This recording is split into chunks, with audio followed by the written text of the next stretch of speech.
Alrighty, y'all. Welcome back to another I Had No Idea podcast presented by Landlock Entertainment. Today, I am here with Hannah, and I'm really excited because Hannah is someone we know each other from Kara. Kara was James's mom, and she was also a teacher for, I want to say, Ottawa. Yeah, Aut- she was my teacher. That's how yeah, I met James or became friends with James. yeah. Was yeah through Kara. And I think she was teaching there for almost 10 years, give or take. I don't think it was quite that long. No? She was. I was one of her first Oh, really? years there. Like her first year there was with my class, and I had her for Nice. 2 years. I had her my junior year and my senior year. Okay, So cool. yeah, And yeah, so it's pretty cool how Hannah and I got to meet, and we've been in contact for probably about a year yeah. ish. I think it's been about a year since I met you. Yeah, and Hannah is someone who, oh my gosh, who is someone that there's so many lessons and stories that I know that I will learn from you today that I'm really excited about.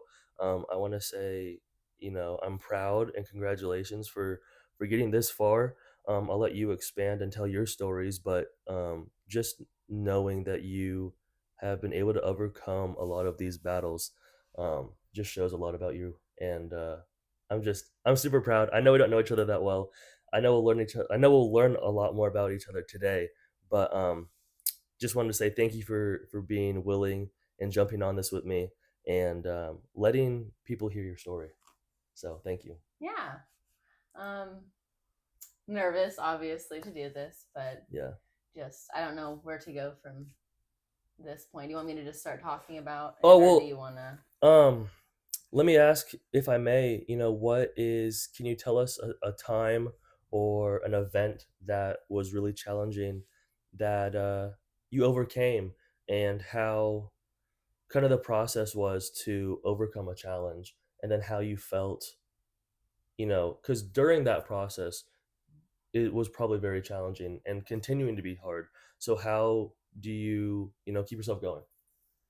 Um, so I just pretty much got in this mindset of taking it day by day. I'm 511 days sober as of today. Hell yeah. So that's super exciting. On June 11th of last year, I finally had just gotten tired of the same old thing and just being miserable and unhappy. And I just decided it was time to make the change in my life and not just continue to repeat the same thing over and over again and being unhappy. And I had to realize that I was the reason, my choices were the reason I was unhappy, and a lot of that revolved around drinking and drug use and all of that. But I had to get in the mindset in the very beginning. When I first got sober, it was really challenging. Every single day I woke up, could not stop having FOMO and thinking about going out to the bars and drinking and then doing drugs and all of that. And I just had to remind myself, just get through this day, or just get through this hour. You can get through this hour, you can get through it all. I got through a week that way, I got through months that way. Some days were harder than others, obviously. It's a lot easier now than it was a year ago, obviously. But I still have my moments where I'm sitting there like, man, I don't know. It's kind of a grief, like there's a lot of grief that surrounds that. I don't think people quite realize until they're in that time where they're getting sober and detaching themselves from that lifestyle. Because I know a lot of people that are the same way, and I was this way, where it was like my whole identity was going out to the bars and drinking. Like I was the party girl, like I was the fun, cool, stoner girl, like whatever, like that was my whole identity. And getting away from that, like I realized I didn't know who I was, and then getting past who I was, who that person that I was, and evolving into the person I am now. There was so much like just grieving that old life and who I was and trying to figure out who I am now that was really challenging because of that. So Wow. yeah. Thank you for that. That's so powerful. I'm so excited that people get to hear this. I'm so amped up for this conversation. When thank you for sharing that. And when you had that FOMO, was it the fear of missing out of more so on just having a good time, being with certain people, or kind of just like the drugs and the alcohol use, or kind of everything? It was definitely a combination of everything. I would say the main thing that gave me FOMO was I was still like connected to a lot of those people that I Mm. would go out and party with on social media, and so Mhm. I'd see their stories of them going out and doing the same thing, and that was really hard for me because I was like, oh, like they posted about this fight, I missed out on that, or Mm. like they posted about this really good time that they had and I wasn't there, Mhm. and but like reflecting, I reflect on this a lot over the last since I got sober. Mhm. Um, that it was all the same. Yeah. Every like, you know what I'm saying? Yeah. Like it was the same for me. It was always the same thing, different, maybe a different after party or maybe a different bar, but it was Yeah. always, you can remember half of it anyway because you were so messed up. Yeah. For me, like it was all a blur. Mm. Um, so I mean, yeah, just a combination really. I kind of had to detach myself from a lot of people that I Yeah. was considered to be close friends at that point, and also I realized a lot of them weren't my friends unless I was going out. You know what I'm Yeah. saying? I don't hold that against them. You know what Yeah. I'm saying? That's their choice, their lifestyle. We're just not on that same path anymore. Mhm. But that was also really hard, was to like realize who was really there and who Yeah. wasn't once I got Yeah. sober. People that I thought would be Mhm. aren't now. There are people that I haven't talked to since I got sober Mhm. because of me getting sober. I wasn't going out and having fun anymore. So, Yeah. you know, yeah. Yeah, I hear about that a lot, and that's so challenging to see, who's really gonna be there at the end of the day. And, it makes me think, do you think that if certain people that were also partying and, getting drunk and doing drugs, if they weren't in that headspace and they weren't making those choices, do you think they would then act differently? Oh, for sure. I mean, not all of them, but in general, like I was a completely different person when I was out partying. Mhm. Like I treated people not so great at times, even like, and it was all just because of my mindset was really bad. I was in a really bad place mentally, Mhm. and it caused me to act in very out of character ways. I Mhm. did a lot of things that sober me today would never Mm. do. And I Mhm. feel like that's the case for a lot of people. A lot of those people that I had to realize that I was also doing, that go out and they party all the time, and they're just numbing away Mhm. something and coping in a really unhealthy way. That's exactly what I was doing. I'm not saying I can't speak for every single person Mhm. that's out, Mhm. partying, but a lot of people, they are just numbing away stuff, and they are just so caught up in that they can't see anything else. That was me for Yeah. the longest time, for probably since I was 21 pretty much, Yeah. and started going out was, so 4 years ish, give or Mhm. take. Yeah. So, Yeah, yeah. I think that's something I try to tell people, but I don't also wanna tell people how to live their life, but I try to explain and get on a understanding with them of why are they, what are they trying to run from? What are they trying to not.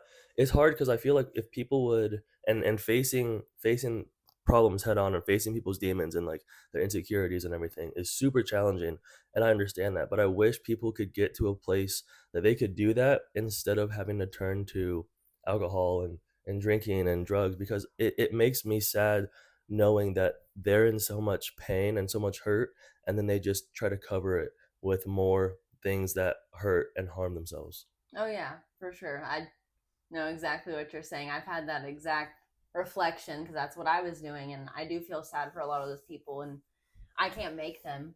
I Mhm. can try to tell them my story and tell them, hey, maybe you should try getting sober. That might help, but until you're ready to Mhm. do that, you won't. And a Yeah. lot of people aren't. They're not ready to face those things because it is really, really hard. Yeah. I went to one of my most mental lows after I got sober, Mm. the next few months after, because just withdrawing and just again, the grieving process of and figuring out who I am, and just realizing how much stuff, because then like all the stuff that I was just bearing down and numbing away with alcohol and drugs, Mhm. just came up to the surface, and I didn't have anything to help Mm. numb that down. So it was Mm. all the stuff I'd held back from my childhood and Mm. years and years worth of trauma. Mhm. I just had to sit there and just deal with, and that was really hard. A lot of people Yeah. can't make it through that. Yeah. And some people will try to get sober, they'll make it a few months and then they relapse because it's too hard Mhm. you know I'm thankful that I had a support system through my family and close friends that I still have to, Mhm.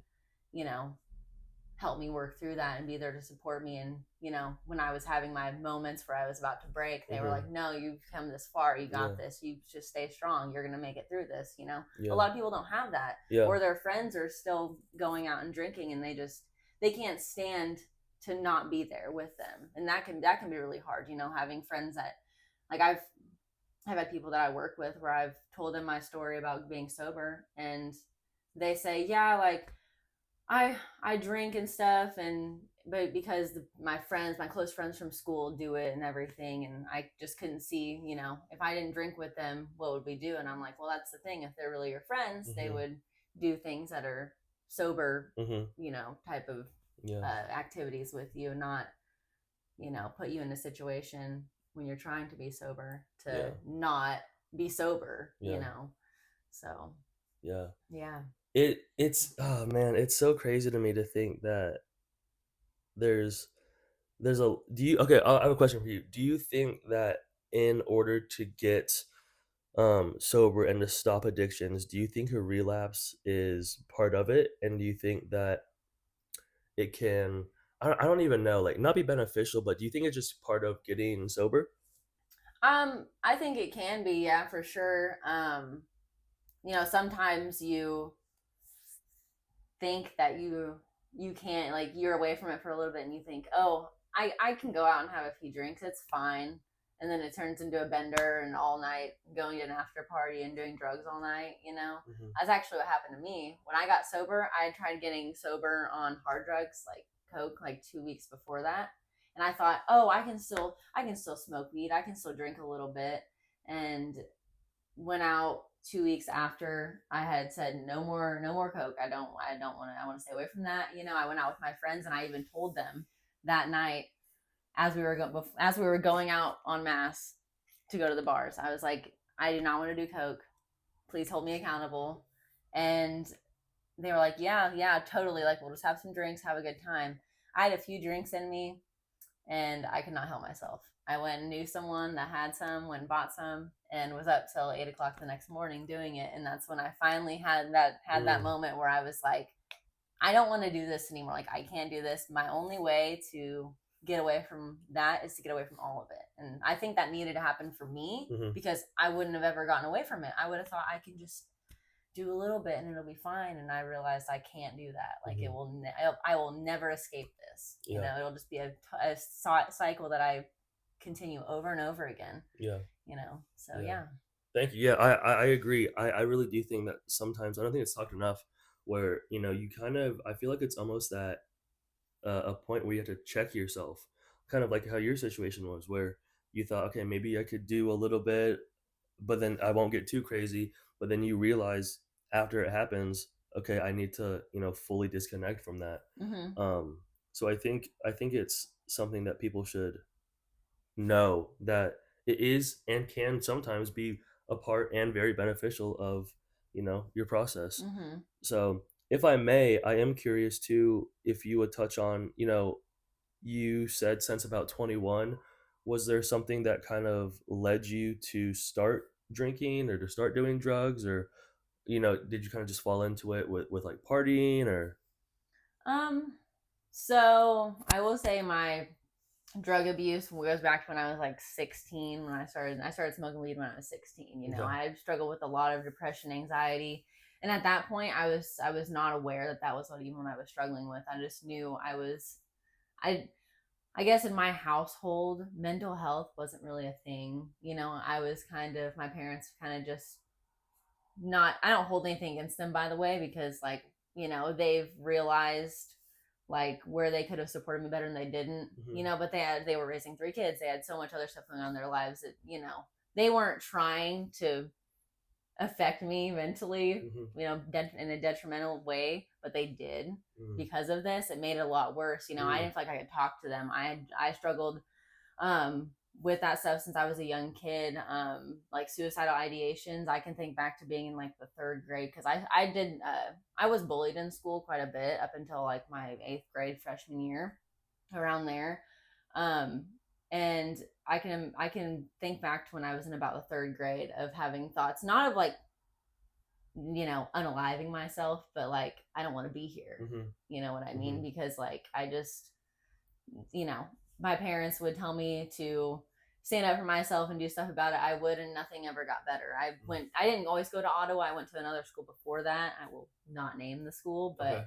um where it was just kind of a, there was no way to stop it. It was a very Mm. small town mindset, and Mm. like I just had to get away from that. And that's when I transferred to Ottawa, and it got better. But I still carried around with me all the mental problems that never really got dealt with. Mhm. I was kind of, my parents were like, "Oh, you're not depressed. Oh, you don't want to kill yourself. You're just seeking attention and stuff like that." Oh, That's wow. kind of what I had to deal with. And Wow. so I finally just at one point just resorted to smoking weed, and I was not hanging around with a great crowd Mhm. at that time, and that led me into that lifestyle. And I started being dependent on weed because it made me feel better. I felt Mhm. normal. Like I felt like my anxiety wasn't as bad. I wasn't It was just something I was using to cope, obviously.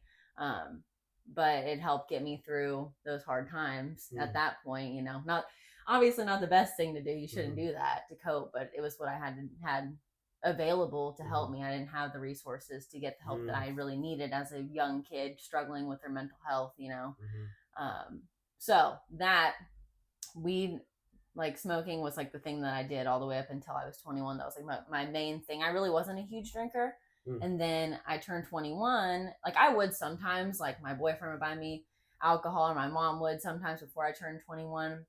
And then, but it wasn't like I would just drink a little bit, like a six pack or whatever. It wasn't like a heavy alcohol abuse until I turned 21, and I was hanging out with someone who like was really big into drinking liquor and stuff like that and going out, and we started going out all the time.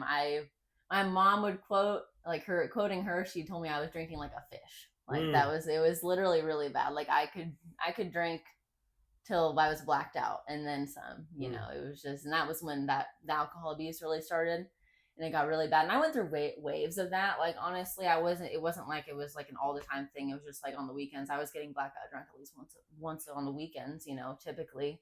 And there was periods where I was drinking every day. Mm. And I never thought it was a problem because I was still going to work, paying my bills, Mhm. doing all the things I needed to be doing. But there was definitely a problem brewing, and then it just became, from that I like met people that I became friends with when I was going out to the bars, and they were drinking all the time, and that was all the activities we did together was drinking. Mhm. So that was just a regular, I got into that habit of Mm. it.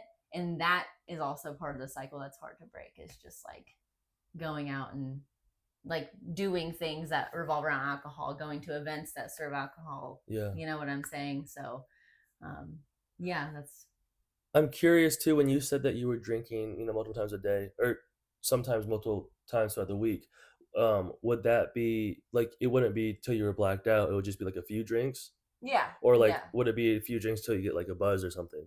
Oh, it just depended, honestly. It was usually, if I was drinking one, I can't just drink one. Like Oh, okay. I struggle with alcoholism. So like it was definitely like at least a few, but it wasn't always like till I was blackout. You know what I'm saying? And Uh-huh. that's why I didn't see it as like a problem. You Right. know what I'm saying? Because it wasn't like I was getting blackout drunk and just like I could stop. Mhm. There were times I couldn't stop until Mhm. all the alcohol was gone, but that was after it had progressed a bit. But like during the week, I knew like, oh, I have to go to work tomorrow. I'll just have a few or whatever. Sometimes I was drinking before I went into work Mm. too. Well, And looking back, like didn't think it was a excuse me. problem, but it definitely was. I just had such a high tolerance too. I could drink before I went into work, and it didn't. I wasn't drunk, Mhm. because Yeah. it wouldn't even give me a buzz. Excuse So my ignorance then when I ask this next question. So, with the drinking, was it just more of a like why did you just feel like you had to drink some just to drink? I'm just so unfamiliar with it. So, please inform me. um, yeah, I mean, really, like I was just dependent on it. I Okay. just felt like I needed it. Like smoking weed. Like I had to smoke weed every day. Mm. Like I was dependent on both for pretty Mhm. bad around the time that I started drinking pretty heavily. I could not go a full day without smoking. I'd be smoking before work, after work, come home on my breaks and smoke sometimes. Like Mm. it was, so then with the drinking, it just kind of coincided with that, and just Okay. like, I wouldn't say like I wasn't necessarily having like withdrawals or like cravings of alcohol. It was more so just like normal to like have a drink. Like Mm. my parents definitely have struggled with alcoholism. They're both sober now as well. They got sober after I did, so that was pretty awesome. What? That's Yeah. amazing. Congratulations. But definitely when I was a kid, like I was conditioned to like seeing my dad drink a few beers every night. You know what I'm Yeah. saying? So like for me, it was just like a normal thing. It wasn't like I was necessarily doing it for any reason or felt like I had to. Mhm. I feel like in a way I did feel like I had to, but it wasn't. It was just a normal thing. I don't Mhm. know. Yeah. It wasn't ever something I really thought too much about at that point. Yeah. Um, Yeah, thank you. I just have never understood when people are like, "Oh, I'll just have a few beers."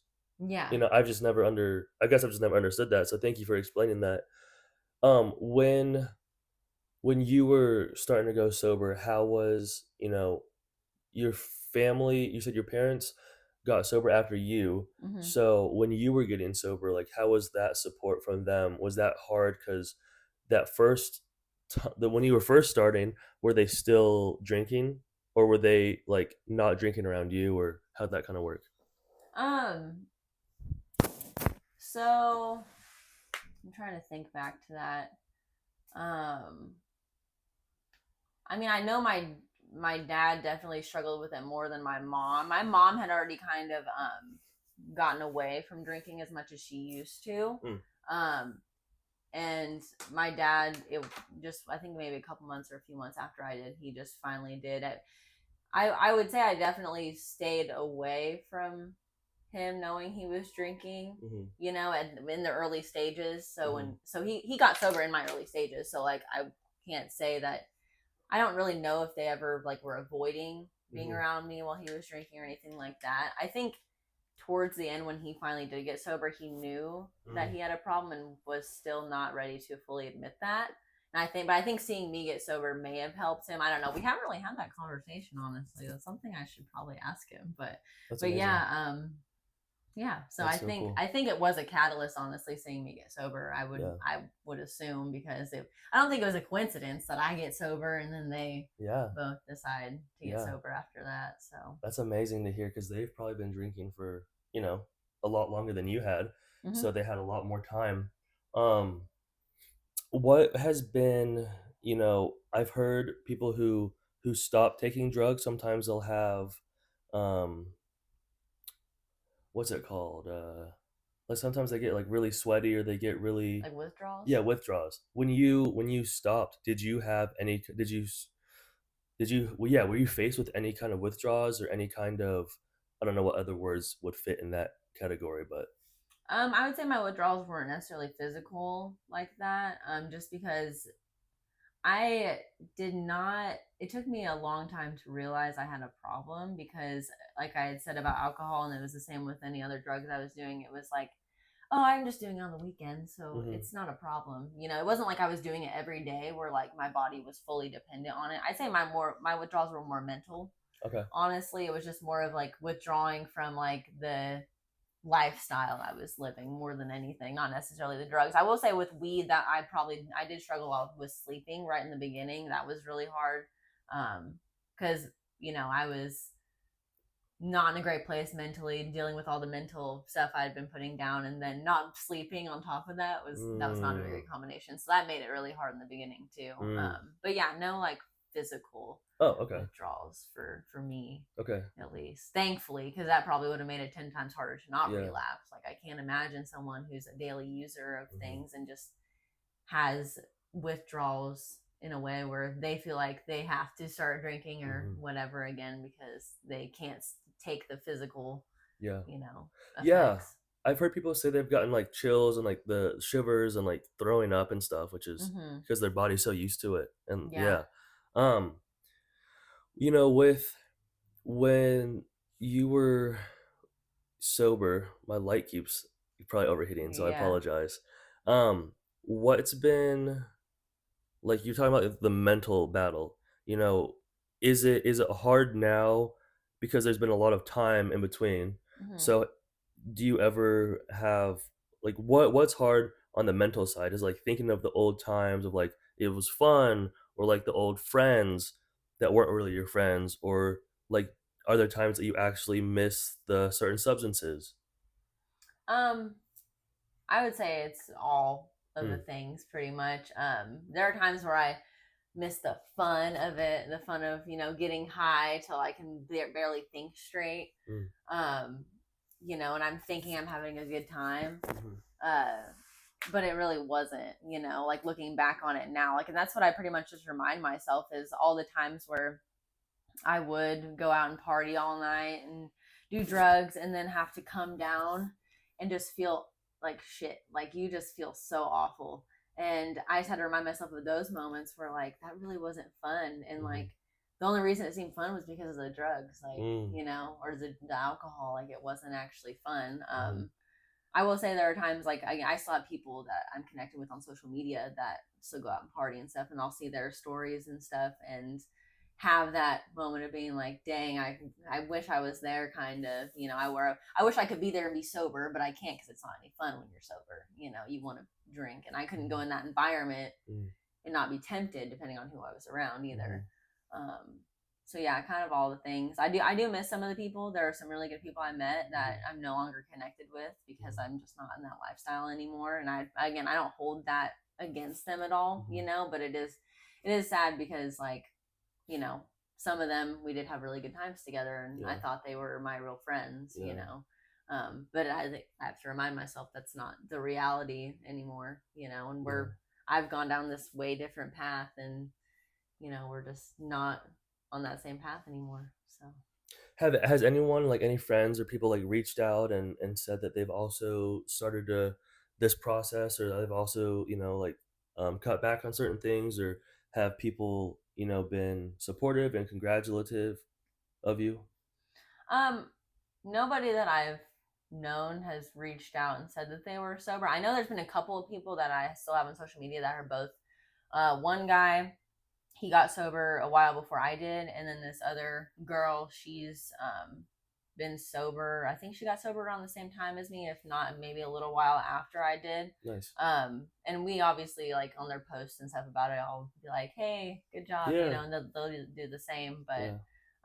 other than that, there hasn't really been anyone that I was connected with that has. I mean, I'm not saying that they haven't. It's Hmm. just not something where they've like reached out or anything like that.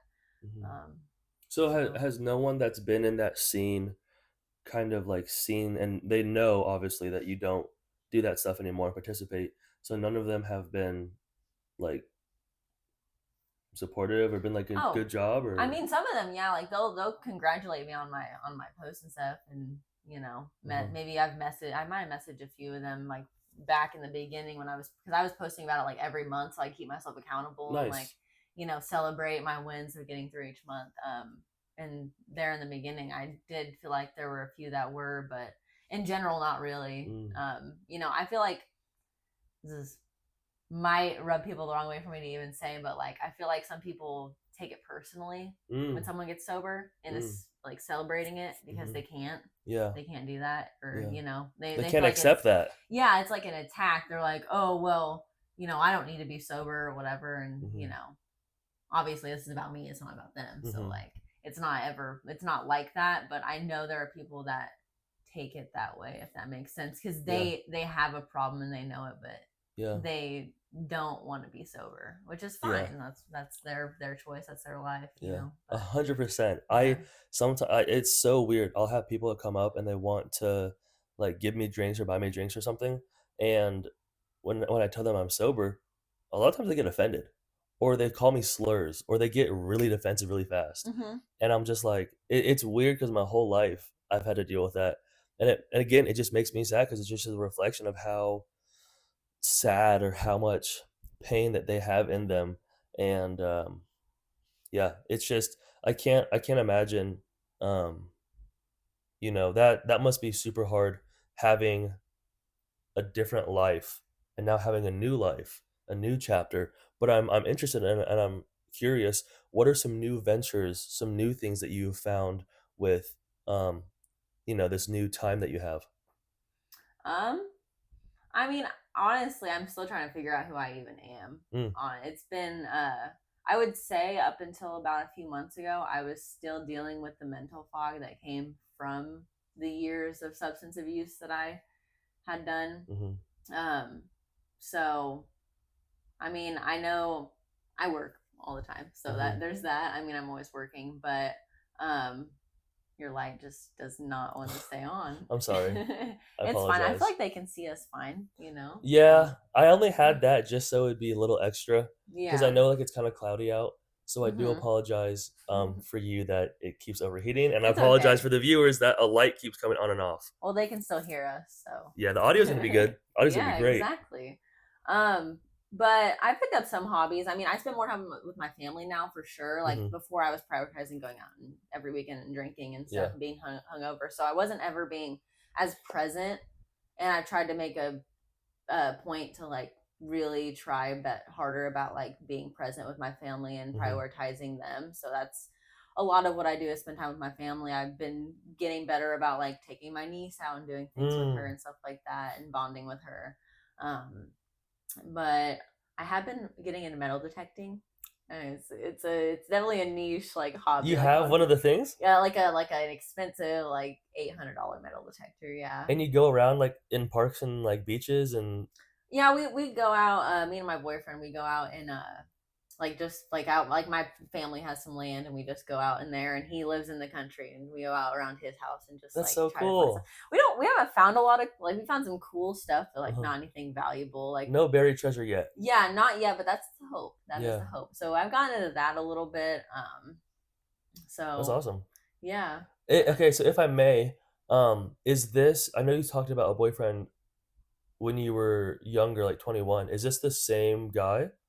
Yes, Okay. we've been off and on. We have had our periods where we weren't together, but he actually got sober a few months after I did too. Oh my goodness, So that's we're living a amazing. sober life together and been figuring out who we are without Yeah. alcohol and stuff. And been there to Wow. hold each other accountable. And That's a great support system yeah, then. for sure. Our relationship has been better than it has ever been because we're not clouded by drugs and Yeah. alcohol, and so it's really awesome That's to beautiful. experience that together. Yeah, Congratulations to you, yeah, to him, and the relationship for you yeah. both.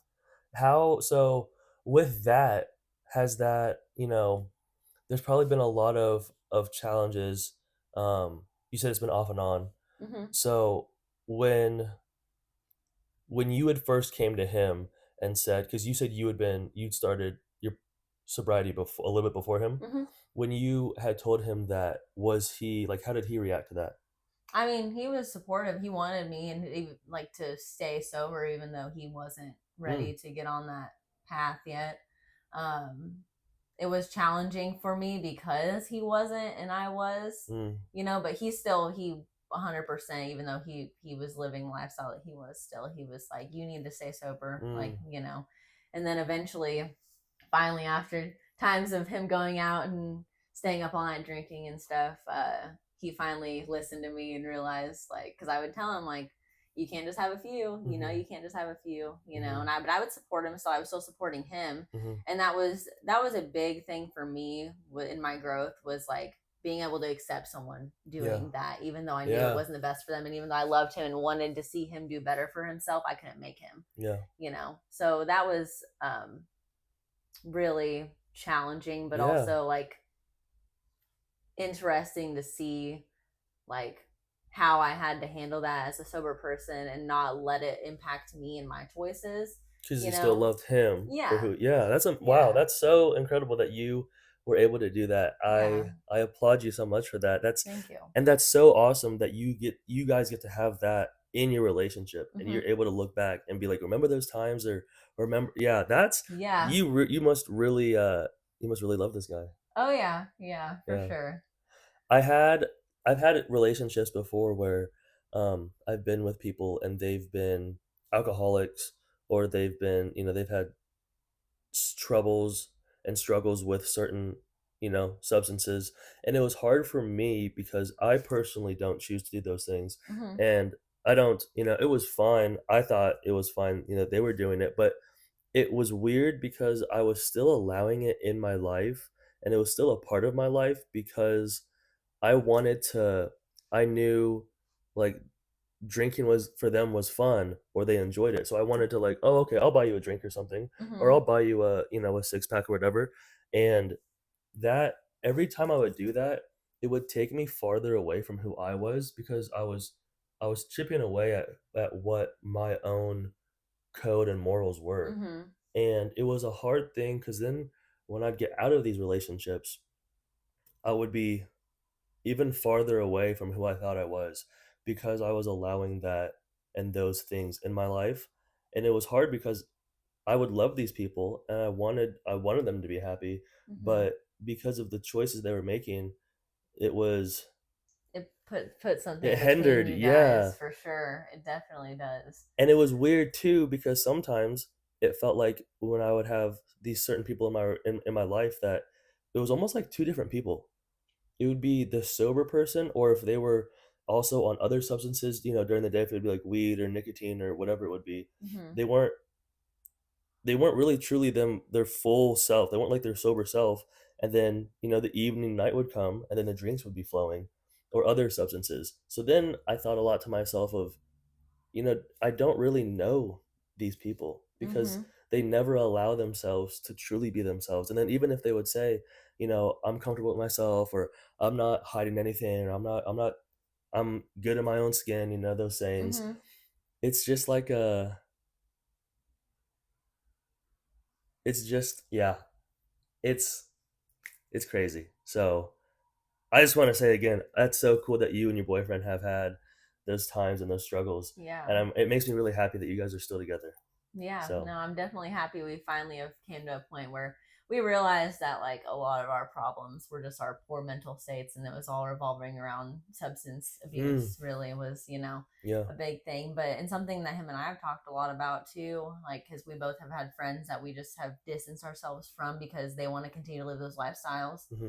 and you realize who your real friends are, Yeah. and you realize that those people aren't really your friends if you're not going out and doing those things, and that's really sad, but something that I've realized from that is how prevalent alcohol use is in our society. Oh And that yeah. is a very big part as to why so many people, like you said, will just do it and still say that they're comfortable in their own skin or that they're not running away from it, their problems or Hmm. anything, when in reality they are. Yeah. They just don't realize it. And I don't blame people because like I was there for a long time, Hmm. but because it's so normalized, you don't think there's a problem Hmm. there, and that was a lot of my problem too, was Hmm. like it's not a big deal, like my dad would have drinks every night, it's fine, Hmm. and like all these other people I know would go out and get blackout drunk, so it was normal, it was Yeah. fine. Or when I started doing drugs, harder drugs, everyone else around me was doing it, so it was okay, like Hmm. it wasn't a problem. Hmm. um and you don't realize it's a problem until it's a big problem, Yeah. Yeah. and there's a lot of people, young people, and I think we talked about this last weekend when I saw you, Hmm. about how a lot of young people in our this day and age are alcoholics Hmm. and they don't realize it, Hmm. because it's so normal. It's normal Hmm. to go out and have a few drinks, and then Hmm. a lot of people can't not have just a few or just Hmm. one or two, it's Yeah. several until Yeah. it's too much. Yeah. I think that's unfortunate. I wish a lot more people would realize that it's okay to be sober. Yeah. It's okay to not do what everyone else is doing. Like you said, you felt like you were obligated in some way to like, be in that lifestyle and everything because other people were. Hmm. And I feel like that's the problem with a lot of people. They don't know how to not be Hmm. in that lifestyle because everyone around them is doing it too. Hmm. It is normal. It is so Hmm. normalized. Yeah. And it's scary, Yeah. honestly.